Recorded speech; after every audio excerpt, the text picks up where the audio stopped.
Pay close attention to this video.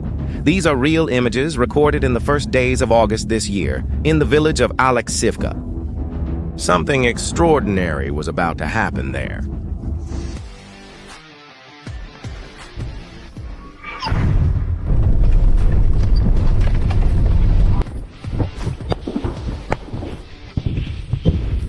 Let's go, let's go, let's go, let's go.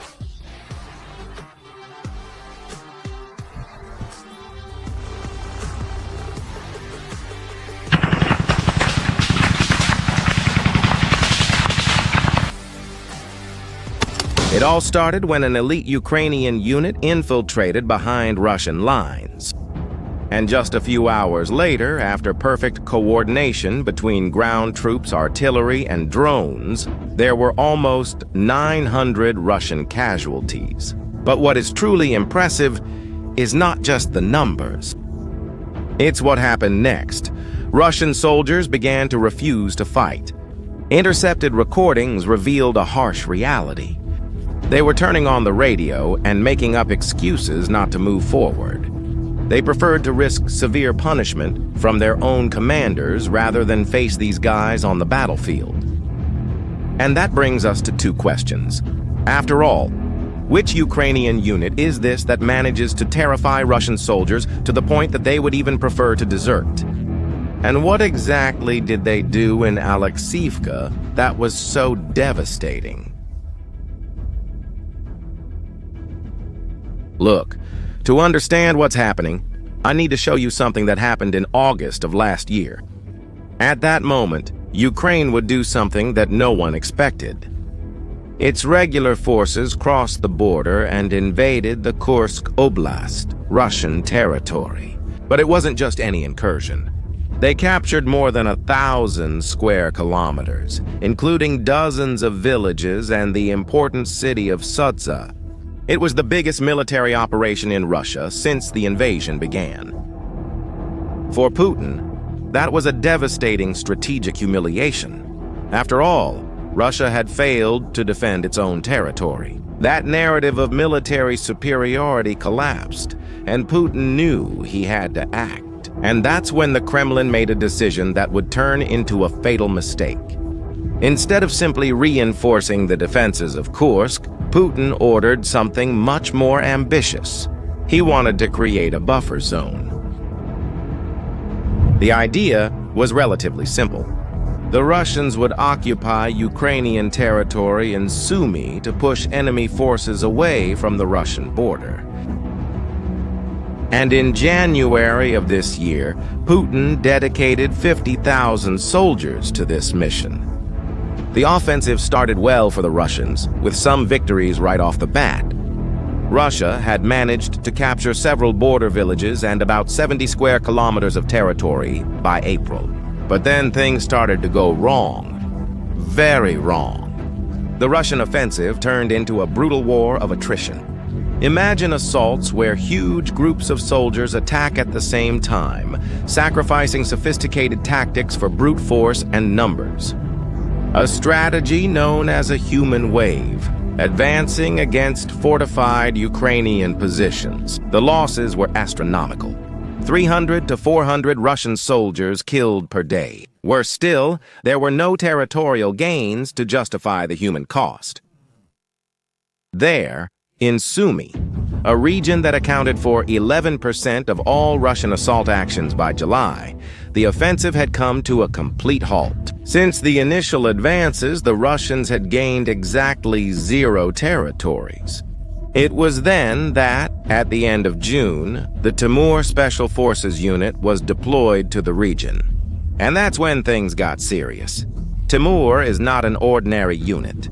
They have already operated in occupied Crimea and even in Sudan, on missions that many would consider impossible.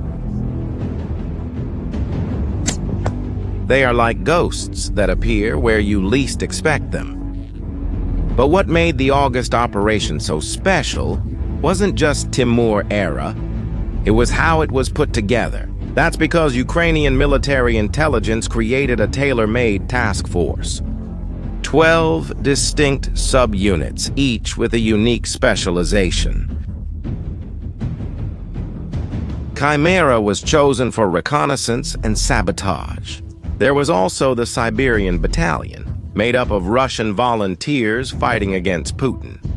The Raven Group, who are drone specialists and the first line for reconnaissance and unmanned systems. It was a perfect symphony of modern warfare. The strategy was brilliant in its simplicity.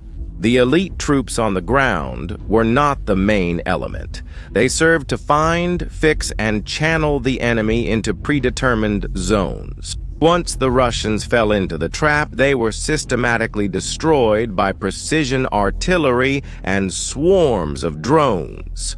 The infantry was supporting the drones, not the other way around, a complete reversal of traditional military doctrine. At times like these, we have to talk about the main players in these operations. The first-person view drones, or FPVs. Just to give you an idea, Ukraine was producing around 200,000 drones per month at the beginning of 2025. These drones, besides being cheap to produce, are capable of destroying military equipment that costs millions. According to some estimates, they are responsible for up to 80% of Russian casualties on the battlefield. And during this operation in Aleksivka, the drones were not just support equipment, they were the main weapon. What the Special Forces did was create a 15-kilometer kill zone, patrolled by swarms of drones. Any Russian movement was instantly detected and destroyed. But what really happened in that village goes beyond military tactics.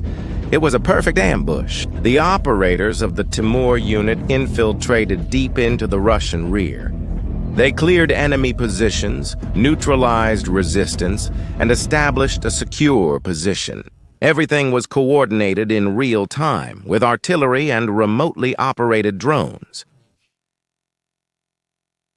In hostile territory, this demonstrates an exceptional level of command and control.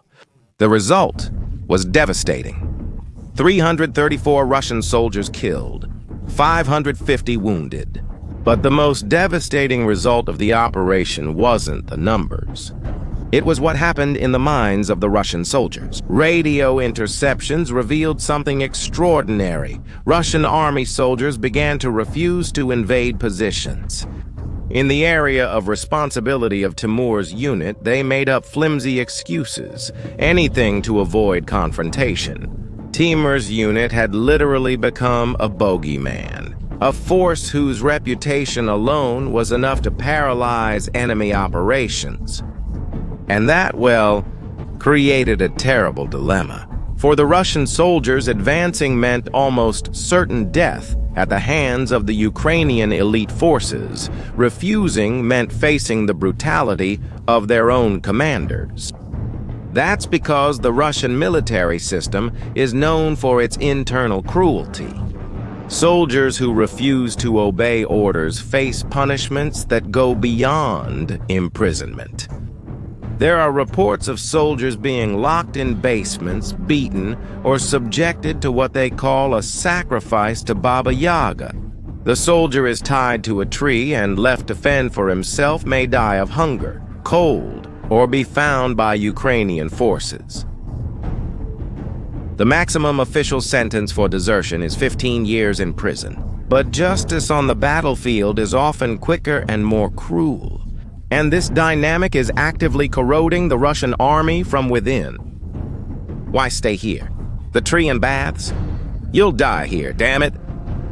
Every soldier punished for refusing to fight is a casualty that Ukraine didn't have to inflict directly. Operation Timur had a multiplying effect on Russian losses. Not just because of the direct casualties, but because it made worse the problems of a military system that punishes and kills its own men. The numbers reveal the scale of the Russian disaster. Estimates suggest that Russia lost almost 8,000 men in succession. And during the summer, that's almost a fifth of the total force of 50,000 soldiers dedicated to the region. And then came the August operation. Within hours, another 884 casualties were added to that list. But the Timur unit did something even more devastating.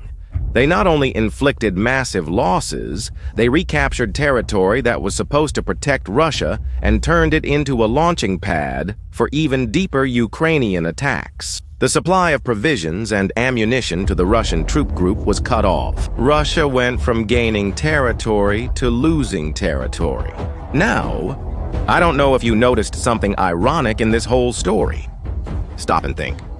Putin created the buffer zone to protect Kursk from future Ukrainian invasions. But by sending 50,000 soldiers to Sumy, he made Kursk even more vulnerable. With fewer troops available to defend the border and morale completely shaken, Russia's ability to prevent another attack on its own territory was severely weakened. The operation by the Timur unit proved something fundamental about the future of the war. It's no longer about numbers. It's about technology, precision, and psychology. A small, well-trained, and technologically advanced force can inflict disproportionate damage on a numerically superior enemy. This model of warfare, which seamlessly integrates human action on the ground with the remote lethality of unmanned technology, is being studied by militaries around the world, including NATO. Ukraine ended up turning Russia's defensive strategy into a Ukrainian offensive, and this solution by Putin ended up becoming a disaster. The war of attrition that Putin chose is costing more than he ever expected.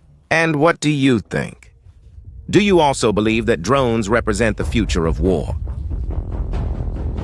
Leave your opinion in the comments.